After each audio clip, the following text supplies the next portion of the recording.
Vendí mi empresa por $43 millones. Esperaba celebrarlo con mi hijo y su esposa en el mejor restaurante de la ciudad. Pero mientras ellos bailaban, un guardia de seguridad se inclinó y me susurró. Su hijo deslizó algo en su bebida. El corazón se me hundió. Traicionado por mi propia sangre. Me levanté y me marché. 20 minutos después, el karma lo alcanzó. Antes de continuar, suscríbete al canal y escribe en los comentarios qué hora es donde tú estás ahora. Papá, estás destruyendo nuestro futuro. La voz de Simón cortó el aire de mi salón como un látigo. Yo seguía mezclando su Manhattan favorito, el hielo tintineando contra el cristal con un ritmo constante. Afuera, las luces de Manhattan brillaban a través de los ventanales de piso a techo, pero el calor dentro de casa se había evaporado. Simón, ya tomé mi decisión. Voy a vender Ictech en un mes. Las palabras flotaron en el aire como humo. Llevaba semanas ensayándolas, y aún así, decirlas en voz alta se sentía irreal. 42 años de construir, crear y sobrevivir, reducidos a una simple frase. Mi hijo dejó de caminar de un lado a otro, su rostro perdió el color. Papá, no puedes hacer esto. Es nuestro negocio familiar. Le tendí el Manhattan. Su mano tembló ligeramente al tomarlo. ¿Negocio familiar? Las palabras me supieron amargas. Ni siquiera sabes cómo funciona nuestro software. Eda levantó la vista de su libreta. Había estado garabateando durante toda la conversación, fingiendo tomar notas de apoyo, pero yo noté algo calculador en sus ojos verdes. Irving, quizá deberías pensarlo mejor. Su voz sonaba dulcemente preocupada, pero yo escuchaba el acero debajo. Tras 3 años observando cómo manipulaba a Simón, había aprendido a reconocer sus tácticas. Dejé mi copa sobre la mesa con una firmeza deliberada. El sonido resonó en la habitación. He pensado en esto durante 3 años. La decisión es definitiva. Simón comenzó a gesticular con desesperación, sus brazos cortando el aire como si dirigiera una orquesta invisible. ¿Y qué hay de mi puesto? ¿Y nuestro futuro? Estás tirando por la borda todo lo que hemos construido. Todo lo que yo he construido, lo corregí. Tú solo has estado cobrando cheques. La pluma de Eda se movía más rápido sobre la libreta. Lo que escribía, sin duda, no eran minutas de una reunión. Simón estampó su vaso contra la mesa. El líquido ámbar salpicó sobre mi alfombra persa. Esto es una locura. Tienes 65 años, no 90. Podrías dirigir esta empresa a otra década. Podría, pero no lo haré. La certeza en mi voz me sorprendió incluso a mí. Durante meses había luchado con la duda. Esa noche, todas se habían desvanecido como la niebla matinal. Quiero viajar, Simón. Quiero ver las pirámides, caminar por Tokio, sentarme en playas de Tailandia sin revisar correos cada 5 minutos. Contrata a un director general, entonces, pero conserva la empresa y la familia. Su desesperación era palpable, el sudor perlaba su frente a pesar de la brisa fresca de la noche. ¿Y dejarte a ti entrometerte, socavar decisiones que no entiendes? Eda se puso de pie con gracia, sujetando su libreta contra el pecho como un escudo. Irving, seguramente hay un punto medio. Simón ha trabajado muy duro. Casi me reí. ¿Duro?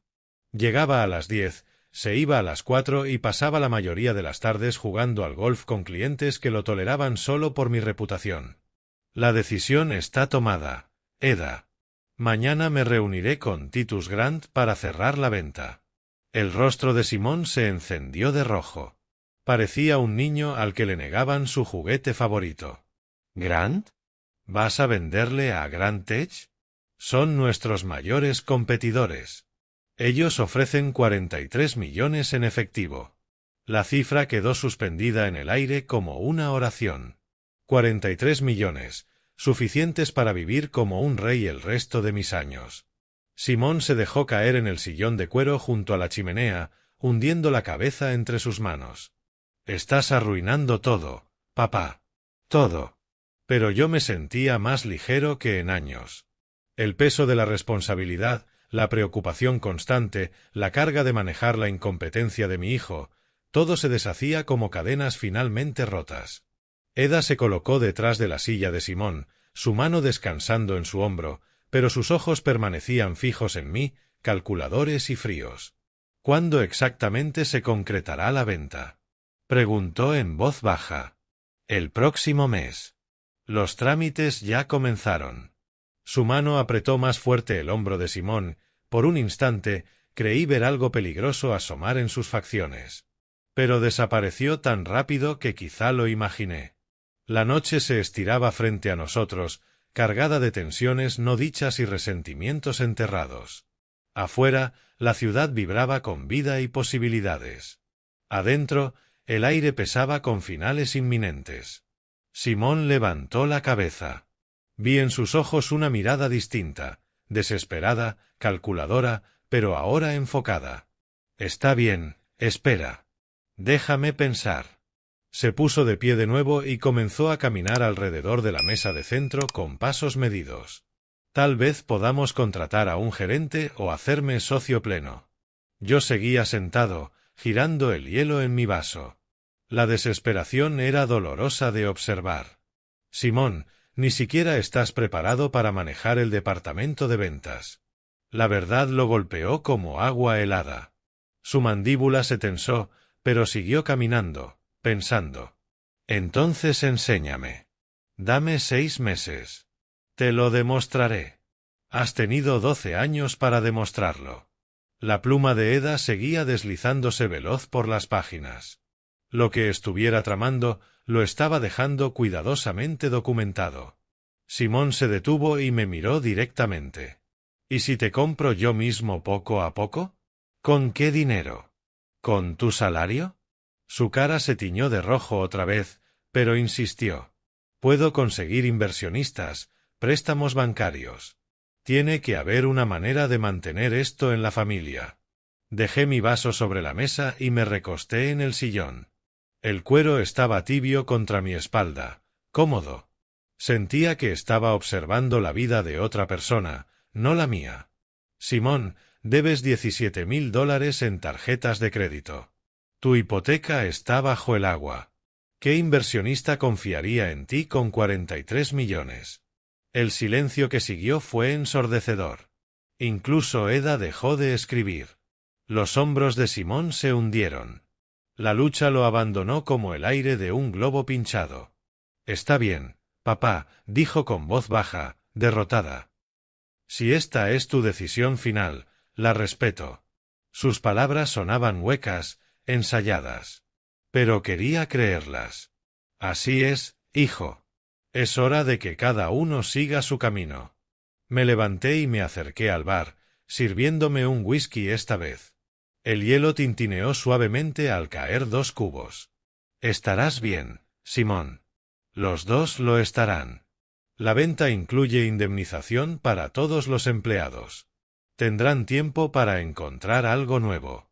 Eda cerró su libreta con un chasquido suave. Por supuesto, Irving. Lo entendemos completamente. Pero algo en su tono me hizo mirarla con atención. Sonreía, pero sus ojos no acompañaban esa sonrisa. Simón se acercó a la ventana, mirando las luces de la ciudad. Su reflejo en el cristal parecía fantasmal, insustancial. 43 millones, murmuró. Eso cambia la vida. Sí. Y pienso cambiar la mía por completo. Viajar, dijiste. Las pirámides, Tokio. Y más. Ya tengo una lista. En realidad, había empezado esa lista 3 meses atrás. Países que nunca había visto, experiencias que había postergado por décadas mientras levantaba la empresa. Eda se levantó y alisó su falda.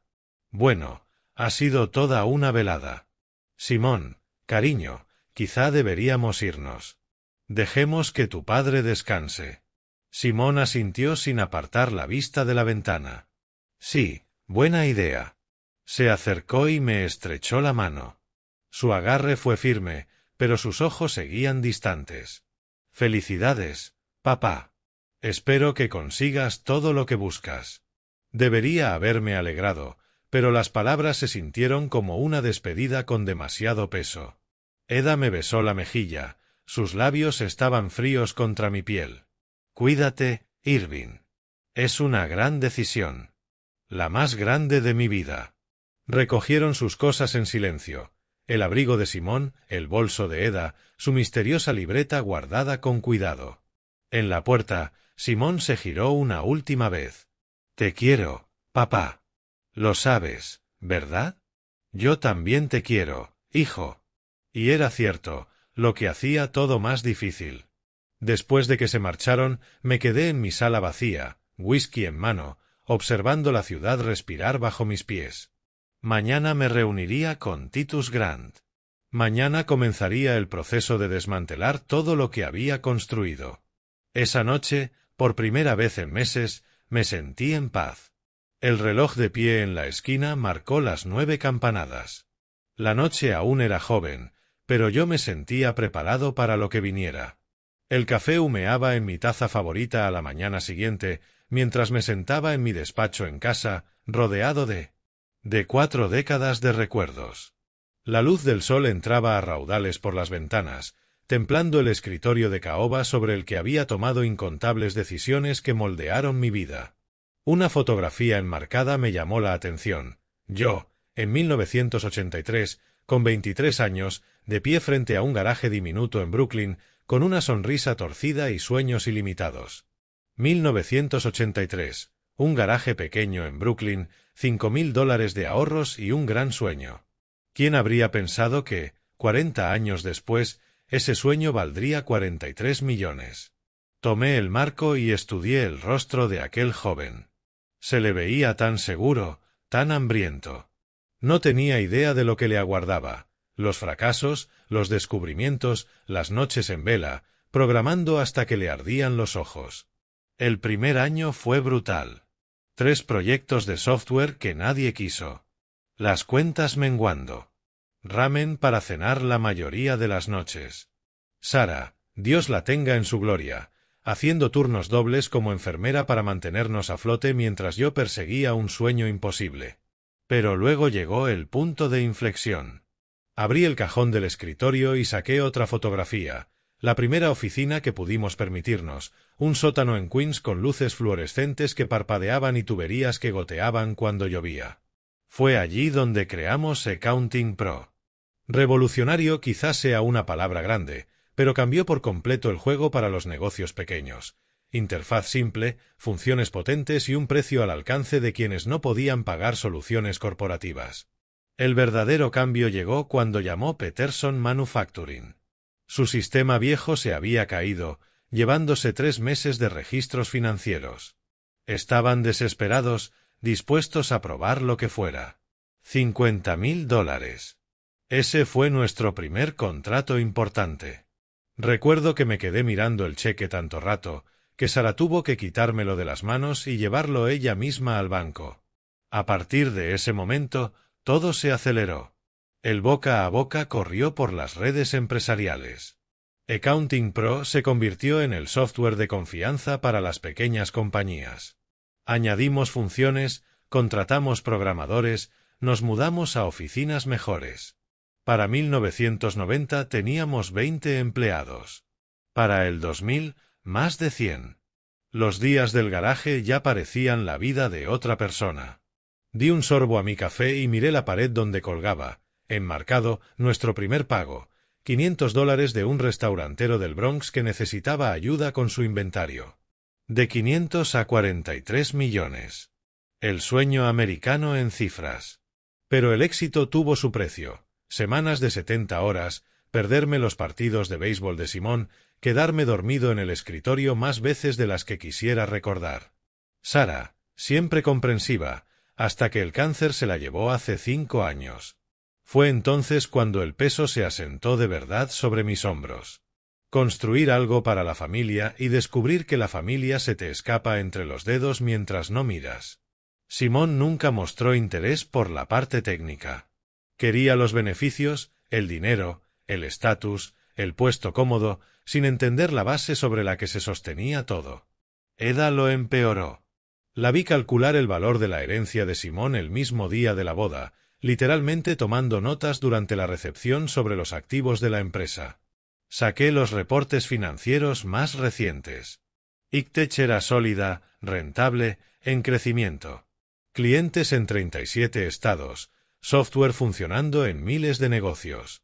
Pero yo estaba cansado. Cansado hasta los huesos. Cansado en el alma. El teléfono vibró. Era la oficina de Titus Grant confirmando nuestra reunión de esa tarde. Señor X, el señor Grant espera con interés discutir los detalles de la adquisición. Yo también, respondí. 43 millones. Suficiente para recorrer el mundo 2 veces. Suficiente para, por fin, vivir en vez de solo trabajar. Me puse de pie y caminé hacia la ventana. Central Park se desplegaba abajo, verde y vivo con la primavera. Gente corriendo por los senderos, jugando con sus hijos, alimentando patos en el estanque. La vida transcurría ahí abajo. Vida real, no solo salas de juntas y márgenes de beneficio. Simón saldría adelante. Era lo bastante listo, pese a su pereza. Eda se encargaría de que cayera de pie. Tenía demasiado invertido en el cómo para dejarlo fracasar del todo. A la luz de la mañana, mi decisión se sentía correcta. Vender no era traición. Era liberación. Terminé el café y empecé a reunir los documentos para la reunión. Contratos, estados financieros, valoración de activos, el papeleo con el que los sueños se convierten en realidad. En unas horas, me sentaría frente a Titus Grant y comenzaría el capítulo final de esta historia. La historia de Ictech terminaría, pero la de Irving X continuaría. Aquel joven del garaje en Brooklyn por fin podría descansar. La luz de la tarde se inclinaba por las ventanas de mi despacho, proyectando rectángulos dorados sobre los informes financieros extendidos en el escritorio. Cifras que antes me quitaban el sueño ahora parecían poesía, márgenes de beneficio, porcentajes de crecimiento, datos de expansión de mercado. 40 años construyendo este imperio. Es hora de disfrutar los frutos de mi labor. Tokio, París, Toscana. Tantos lugares que nunca vi. Descolgué el mapa del mundo de la pared y dejé que el dedo recorriera rutas con las que llevaba décadas soñando. Los cerezos debían estar floreciendo en Tokio por estas fechas. Podría pasear por Ueno Park, visitar templos antiguos, probar ramen auténtico en puestos callejeros. En el portátil, el último informe trimestral, ingresos al alza un 18%, retención de clientes al 94%, descargas del software por encima de lo previsto en un 30%. Ictech se había convertido exactamente en lo que imaginé en aquel garaje de Brooklyn. Pero los números ya se sentían lejanos, como si viera logros de otro. Abrí el cajón y saqué una libreta de cuero. Plan de viajes, algo para lo que nunca tuve tiempo en los años de construcción. París primero, murmuré, tomando notas con letra cuidadosa. El Louvre, Notre Dame, esos cafés pequeños a los que Sara siempre quiso ir. Sara. Le habría encantado este momento, verme, por fin, alejarme del escritorio que devoró tantos años de nuestro matrimonio. Ella entendía el impulso, la necesidad de levantar algo duradero. Pero también sabía cuándo era suficiente. El capítulo de Toscana en mi guía yacía abierto junto a la libreta. Colinas ondulantes, viñedos, casitas de piedra donde el tiempo se mueve a ritmo de vino y no al ritmo de Nueva York. Podría alquilar una villa, aprender italiano, escribir las memorias que siempre pospuse. El teléfono volvió a vibrar. La asistente de Titus confirmaba la reunión para el miércoles. 2 días para dejar todo ultimado. Cerré el portátil con una decisión serena. La era Ictech terminaba, pero el siguiente capítulo de Irving X estaba empezando. De pie, estiré unos músculos encorvados por demasiados años sobre escritorios. El cuerpo me dolía de maneras que recordaban que ya no tenía 23. 65 años, quizá 20 buenos por delante. 20 años para vivir de verdad en lugar de solo trabajar. Otra foto me atrapó la mirada. La primera fiesta de Navidad de la empresa, 1987. 12 empleados, Sara incluida, apiñados alrededor de un arbolito de plástico en el sótano de Queens. Todos tan jóvenes, tan llenos de esperanza. Ahora éramos más de 200 en 4 oficinas. El software que habíamos creado llevaba la contabilidad de miles de negocios, pequeños restaurantes, consultas médicas, constructoras, todo apoyado en líneas de código que escribí en aquel sótano estrecho. Y sobrevivirían a la transición. Titus Grant entendía la tecnología y respetaba a la gente valiosa. La compañía seguiría creciendo bajo el paraguas de Grant Tech. Me acerqué otra vez a la ventana sobre Central Park. Corredores serpenteaban por los senderos. Parejas en los bancos. Niños en los columpios. La vida a velocidad humana. Mañana revisaría los contratos finales. El miércoles estrecharía la mano de Titus y firmaría papeles que lo cambiarían todo. La semana próxima sería libre. Los folletos de viaje desparramados sobre el escritorio pintaban aventuras que solo había imaginado. Templos budistas en Kioto, catas de vino en Burdeos, galerías de arte en Florencia, museos en Praga, todo ahora al alcance. Todo posible porque había construido algo digno de venderse. Mi libreta se llenó de itinerarios, opciones de hotel, horarios de vuelos, 6 meses de viaje para empezar, quizá más si me atrapaba el deseo de seguir. Por primera vez en décadas, no tenía plazos salvo los que yo eligiera. Ningún empleado pendiente de mis decisiones, ningún trimestre pidiendo atención. Solo un hombre mayor con sueños nuevos y dinero suficiente para perseguirlos a cualquier parte. El reloj de pie marcó 4 campanadas. El miércoles no podía llegar lo bastante pronto. La sala de juntas de ICTECH se sentía distinta el miércoles por la tarde. La luz inundaba los ventanales de piso a techo, proyectando largas sombras sobre la mesa de caoba pulida donde había tomado decisiones cruciales durante años. Titus Grant llegó puntualmente a las 2. Su apretón de manos, firme y seguro. Todo en él proyectaba competencia. El cabello plateado peinado con precisión, el traje azul marino impecable, unos ojos que no se perdían nada. Irving, tu empresa es exactamente lo que Grant Tech necesita para expandirse, dijo, con la autoridad de quien está acostumbrado a tomar decisiones millonarias. Aprecio la gente directa en los negocios. Me alegra saber que ICTECH quedará en buenas manos, Titus. Nos acomodamos en sillas de cuero mientras mi asistente servía café. El ritual de la negociación corporativa, repetido incontables veces, pero nunca con apuestas tan personales. Titus abrió su maletín y sacó carpetas gruesas, borradores de contrato, proyecciones financieras, cronogramas de transición, documentos capaces de transformar el trabajo de mi vida en cifras de un balance. Tus. La arquitectura de tu software es impresionante. Código limpio, diseño escalable, documentación excelente. Titus había hecho su tarea. Y yo respetaba eso. 40 años de perfeccionamiento. Aprendimos de cada error. Y se notaba, nuestras tasas de retención de clientes eran excepcionales. La conversación fluyó naturalmente entre profesionales que entendían el mismo lenguaje. Sin manipulaciones, sin posturas teatrales. Solo 2 hombres de negocios alcanzando un acuerdo mutuamente beneficioso. Le mostré los portafolios que había preparado, testimonios de clientes, proyecciones de crecimiento, especificaciones técnicas, todo organizado con la misma precisión que había forjado la reputación de ICTECH. Tu equipo es talentoso, observó Titus, revisando los perfiles de empleados. Nos gustaría retener a la mayoría. Son buena gente. Merecen estabilidad. 43 millones es un precio justo para un activo así. El número seguía sonándome irreal. 43 millones, más dinero del que podría gastar en varias vidas. Es generoso, pero justo, añadí.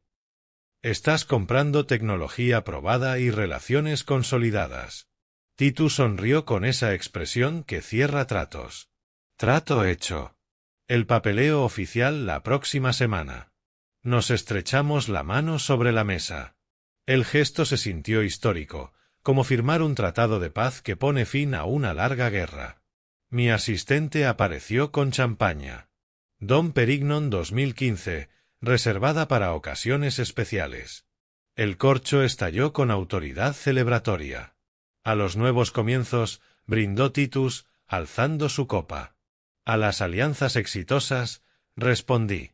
El sabor era como victoria, fresco, limpio, con matices complejos que se desarrollaban en el paladar. Como una buena relación de negocios.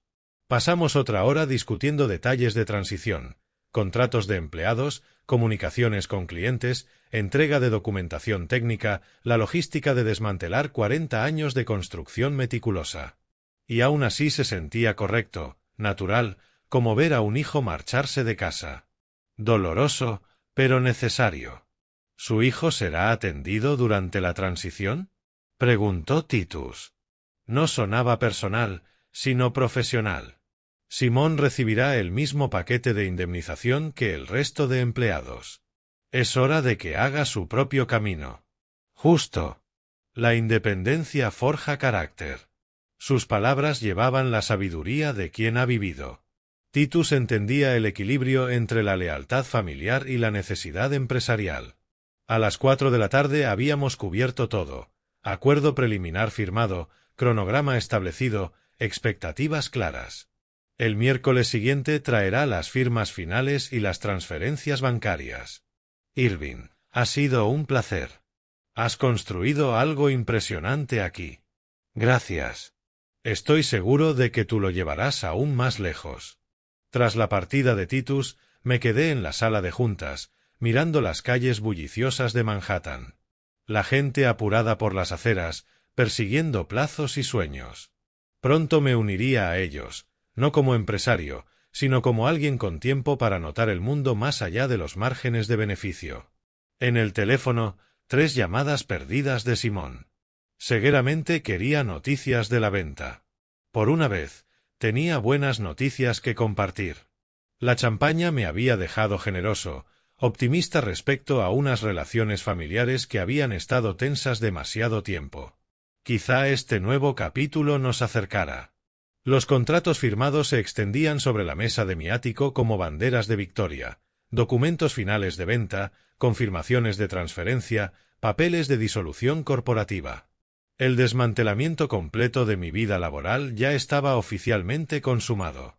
Me serví un whisky de celebración y alcancé el teléfono. Era hora de compartir la noticia con mi familia. Simón contestó al segundo timbrazo. Papá, ¿cómo fue la reunión? Su voz sonaba inusualmente animada, casi entusiasmada. Simón, es oficial. La empresa está vendida. Vamos a celebrarlo esta noche en Bella Vista. Las palabras se sentían irreales al salir de mi boca. 42 años reducidos a pasado. Felicidades, papá. Eda estará encantada. ¿A qué hora? Algo en su tono me hizo sonreír. Tal vez por fin estaba aceptando la transición. A las 8. Mesa en la terraza, con vista al parque. Allí estaremos. Y papá, estoy orgulloso de ti. La inesperada calidez en su voz me tocó profundamente. ¿Cuándo había sido la última vez que dijo esas palabras? Gracias, hijo. Eso lo es todo. Al colgar, llamé al conserje. Giuseppe, necesito una reserva en Bella Vista para esta noche. Algo especial. Mesa en la terraza, con vista al parque, si es posible. Felicidades por su éxito, señor X. Le organizaré la mesa perfecta. Giuseppe llevaba 15 años gestionando el edificio. Sabía cuándo preguntar y cuándo limitarse a cumplir. La ducha fue un lujo, el agua caliente arrastrando décadas de estrés corporativo. Me vestí con cuidado, traje azul marino, corbata plateada, zapatos italianos de cuero. La ocasión lo merecía. Mi reflejo en el espejo del dormitorio mostraba a un hombre transformado.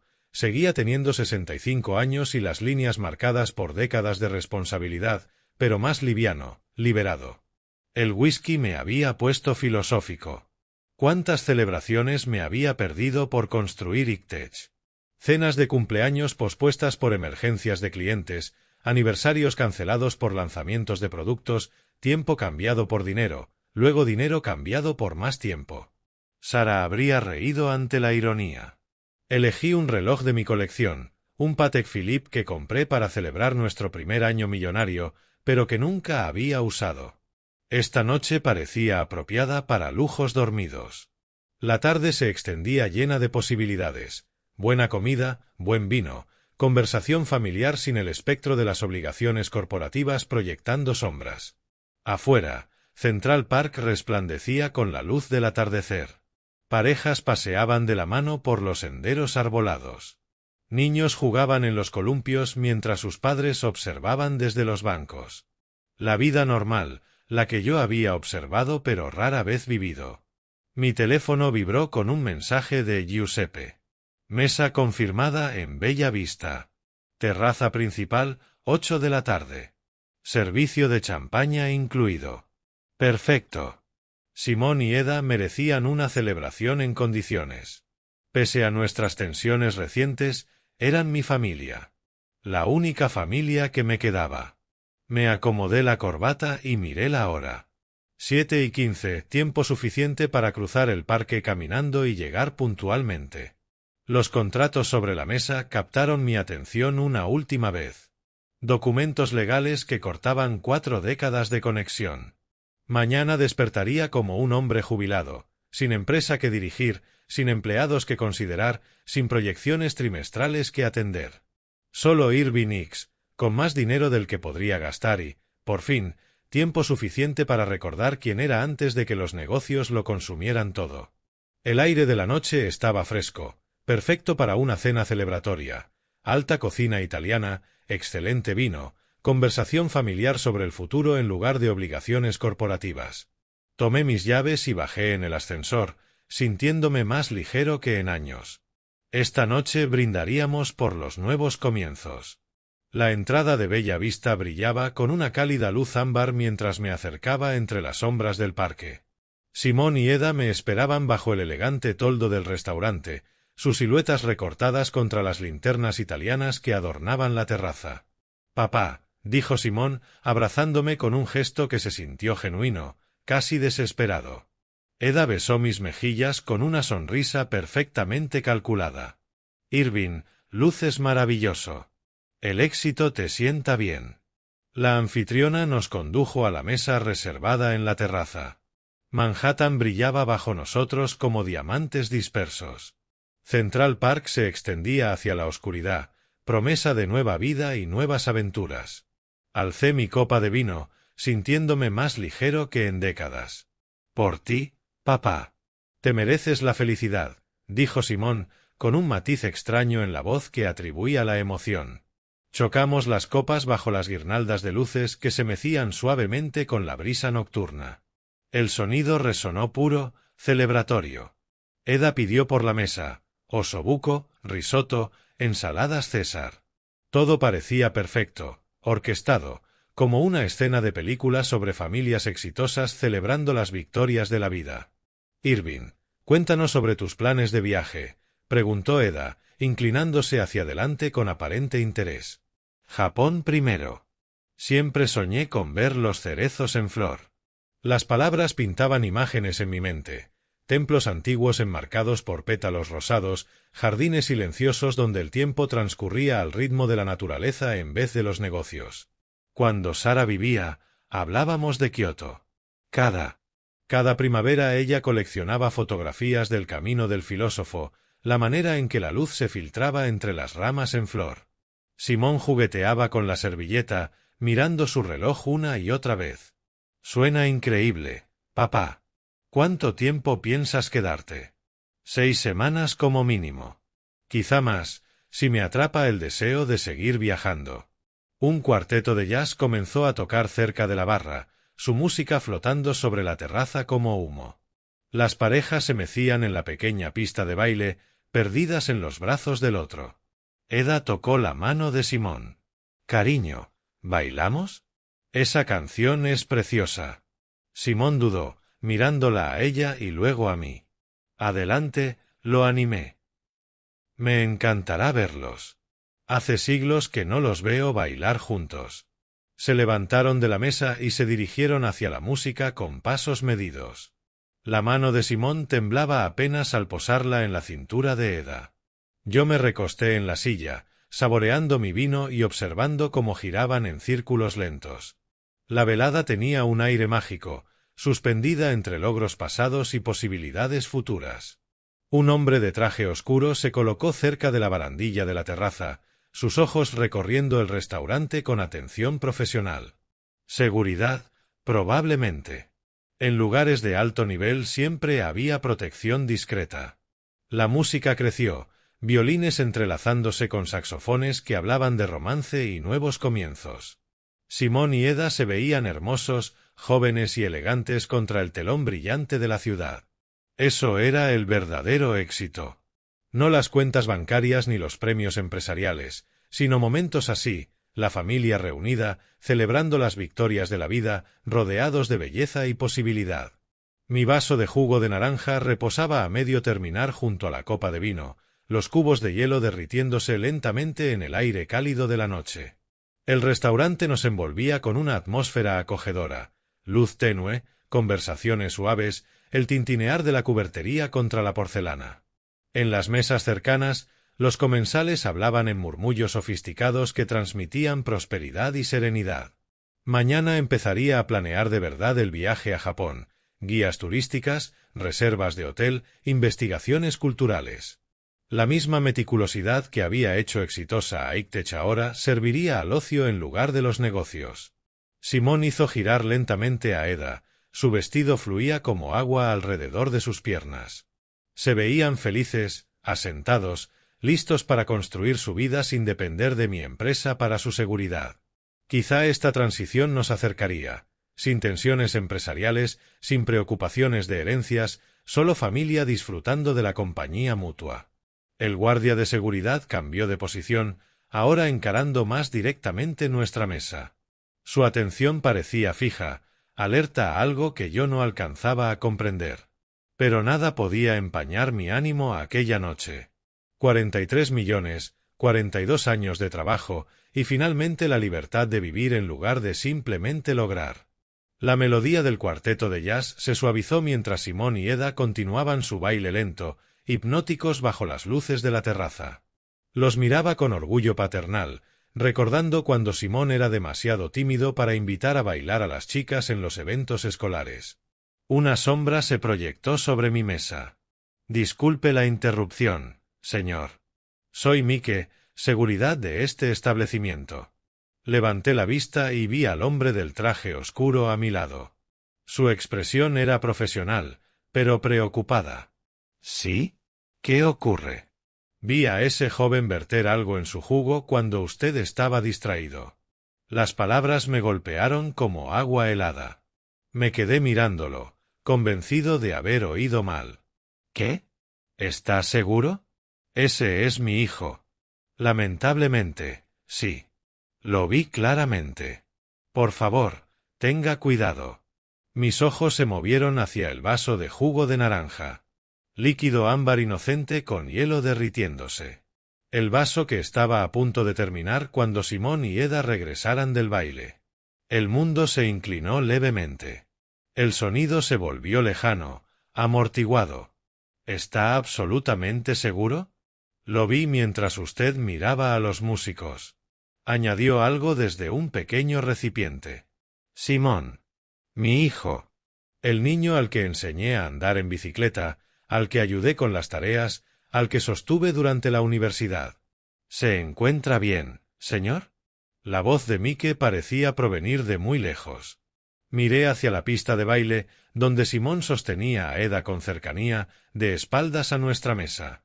Se movían con una intimidad ensayada, ajenos a que su plan había sido descubierto. Mi propio hijo había intentado envenenarme. La realización me golpeó en oleadas. Todas esas sonrisas forzadas, las palabras calculadas de Eda, la energía nerviosa de Simón que yo había confundido con emoción. Lo habían planeado, probablemente desde hacía semanas. Me obligué a enfocar la mirada en el rostro serio de Mike. Gracias. ¿Qué debo hacer? No beba de ese vaso. ¿Quiere que llame a la policía? ¿La policía? ¿Mi hijo arrestado por intento de asesinato? Los titulares en los periódicos de negocios. La humillación pública para toda la familia. No, aún no. Necesito pensar. Mike asintió, comprensivo. Seguiré vigilando desde allí. Si necesita algo, solo haga una señal. Regresó a su puesto junto a la barandilla, pero podía sentir su atención fija en nuestra mesa. Mi mente corría por las posibilidades. Confrontarlo significaba una escena pública, intervención policial, escándalo mediático. Todo lo que había construido destruido en un titular.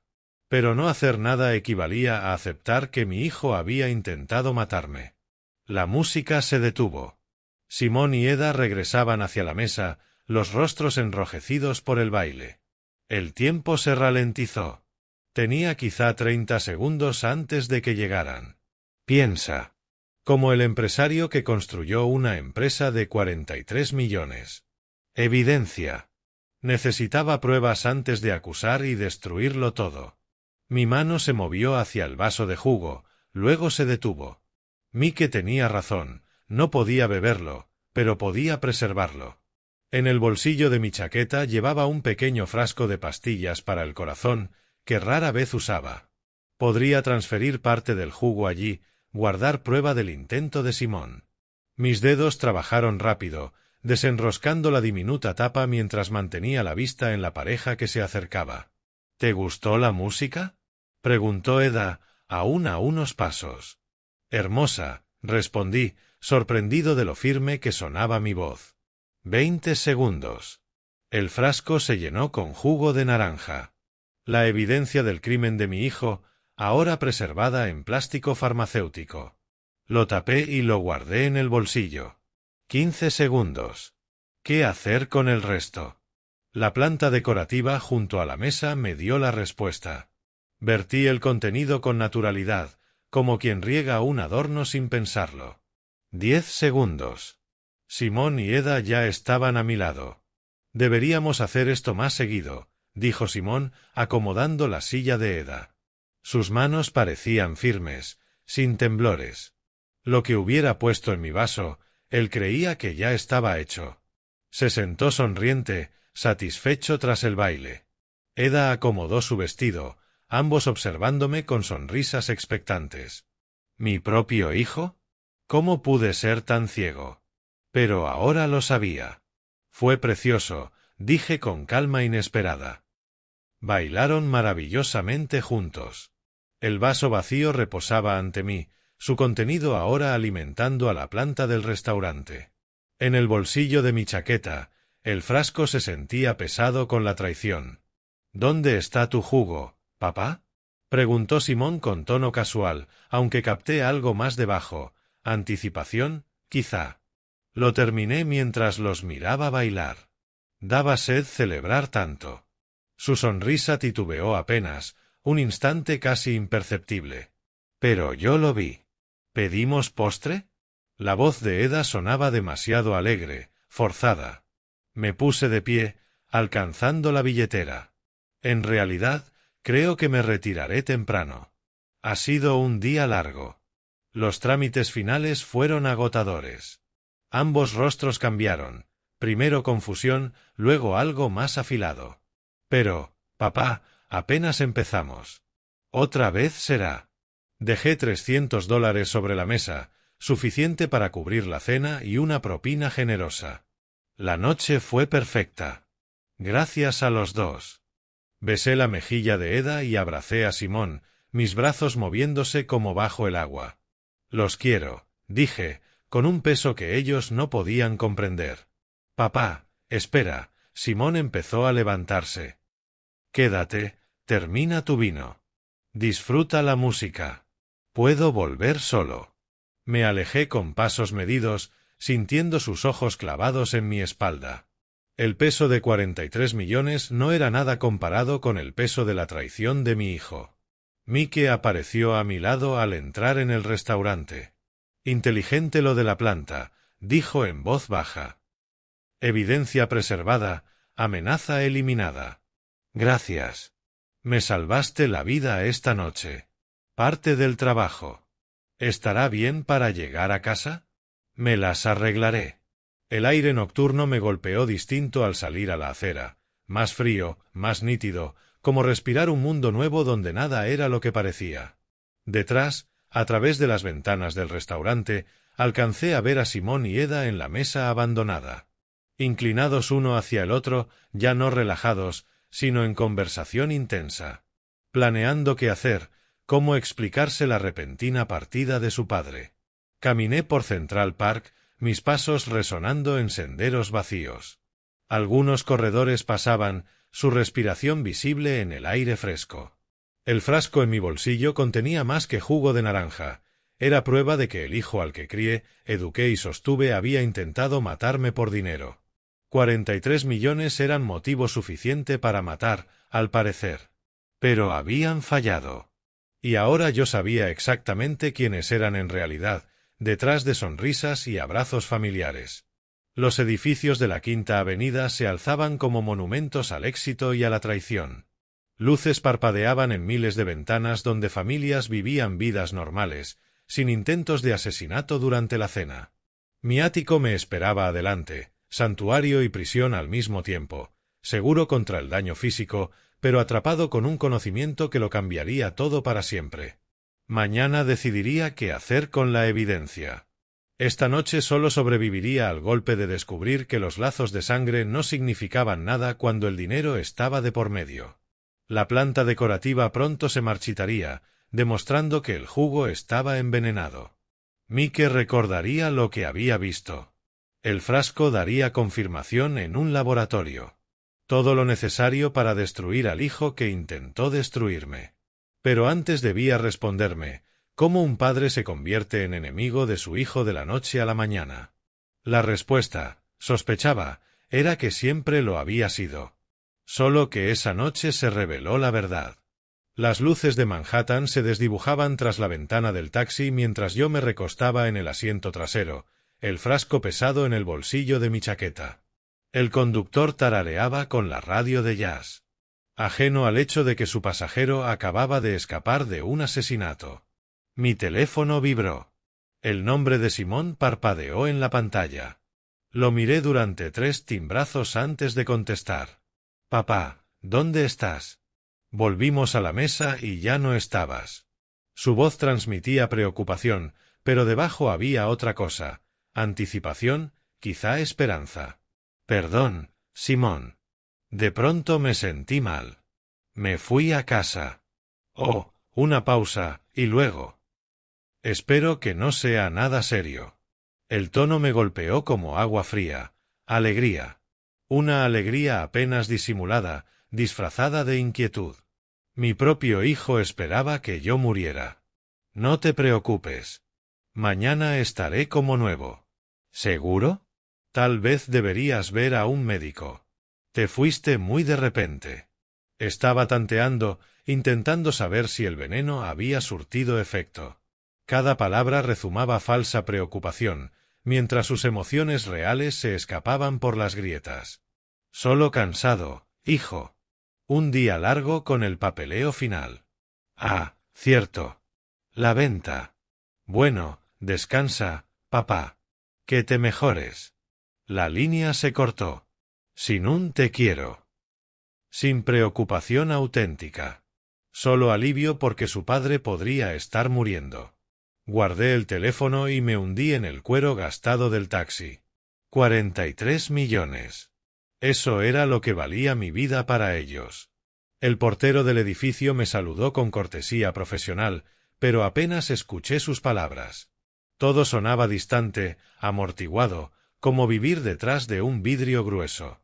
El ascensor de mi ático subió en silencio hasta el último piso, alejándome de un mundo donde los hijos no envenenan a sus padres y la familia significa algo más que cálculos de herencia. Dentro del apartamento, eché el cerrojo a la puerta con un cuidado inusual. 3 pestillos que nunca había usado hasta esta noche. Saqué el frasco de pastillas del bolsillo como si fuera evidencia de una escena del crimen. Bajo la luz del flexo, el líquido naranja parecía inocente. Vitamina C y asesinato a partes iguales. Lo guardé con cuidado en la caja fuerte, junto a pólizas de seguro y certificados bursátiles. La prueba de una traición, más valiosa que cualquier documento financiero que hubiera protegido. La butaca de cuero del despacho me abrazó como un viejo amigo. Esta mañana me había sentado aquí a planear viajes exóticos y una jubilación en paz. Esta noche, ¿qué planeaba? ¿Justicia? ¿O simplemente sobrevivir? El teléfono volvió a sonar. Esta vez lo dejé ir al buzón. La voz de Simón llenó la habitación. Papá, estoy muy preocupado por ti. Devuélveme la llamada, ¿sí? Eda te manda saludos. Eda te manda saludos. La mujer que entrenó a mi hijo para intentar asesinarme me mandaba saludos. Me serví 3 dedos de whisky y me planté frente a la ventana que domina Central Park. En algún lugar ahí abajo, en un restaurante al que no volvería como hombre inocente, una planta decorativa se moría lentamente por el veneno destinado a mí. Mañana tendría que encontrar un laboratorio privado, alguien discreto que analizara la muestra y emitiera un informe oficial. Luego, quizá, un abogado, alguien que entendiera de herencias y de cómo proteger activos de herederos homicidas. Pero esa noche solo iba a sentarme con el conocimiento de que mi familia me había querido matar por dinero. El whisky ardía, pero no tanto como la verdad. Afuera, la ciudad zumbaba con su vida normal, gente cenando, viendo películas, llamando a sus parientes con afecto genuino. Un mundo donde los lazos familiares significan protección, no peligro. Mi reflejo en el cristal se veía más viejo. El hombre que celebró un éxito empresarial horas antes había muerto en aquella mesa. En su lugar quedaba alguien más duro, alguien que ya sabía que la sangre no significa nada cuando hay 43 millones de por medio. La mañana siguiente trajo la claridad que el sueño me negó. Me vestí con mi mejor traje, el azul marino de las citas importantes, e hice 2 llamadas. La primera, a Morrison Analytics, un laboratorio discreto que gestiona pruebas sensibles para la élite de Manhattan. La segunda, a Harold Steinberg, el abogado patrimonial que había estructurado mis activos durante décadas. Necesito ambos servicios hoy, le dije a mi asistente. Citas prioritarias. Morrison Analytics ocupaba el piso 15 de un edificio médico en el Upper East Side. La propia doctora Elizabeth Morrison llevó mi consulta. Entendió de inmediato que la discreción era esencial. La muestra pasará por un análisis toxicológico completo, explicó con profesionalidad tranquilizadora. Cromatografía de gases, espectrometría de masas, todo el espectro. Le entregué el frasco que me había salvado la vida. ¿Cuánto tardarán los resultados? 24 horas para conclusiones preliminares, 48 para la documentación completa, apta para procedimientos legales. Procedimientos legales. Las palabras pesaban. ¿Esto es completamente confidencial? Absolutamente, señor X. El privilegio abogado-cliente se extiende a consultores forenses cuando se anticipa acción legal. Al día siguiente regresé para recoger resultados que lo cambiarían todo. Los resultados son concluyentes, señor X, cianuro de potasio en dosis letal. El informe de la doctora Morrison traía gráficos, fórmulas y análisis experto que pintaban un cuadro nítido. Mi hijo había intentado asesinarme con uno de los venenos más mortales conocidos por la ciencia. ¿Este documento será admisible en un juicio? Por supuesto. Es un análisis pericial oficial con cadena de custodia completa. Estudié los detalles técnicos, concentraciones que me habrían matado en minutos, pureza que sugería obtención de grado profesional, evidencia de planificación premeditada más allá de toda duda razonable. El despacho de Harold Steinberg ocupaba una esquina en Midtown, con paredes forradas de textos legales y fotografías familiares que ahora parecían una burla a la confianza. Necesito modificar mi testamento de inmediato, anuncié sin rodeos. Steinberg llevaba 15 años gestionando mis asuntos. Entendía la urgencia. ¿Qué cambios específicos? Elimina a Simón y a Eda como beneficiarios. Todo irá a caridad.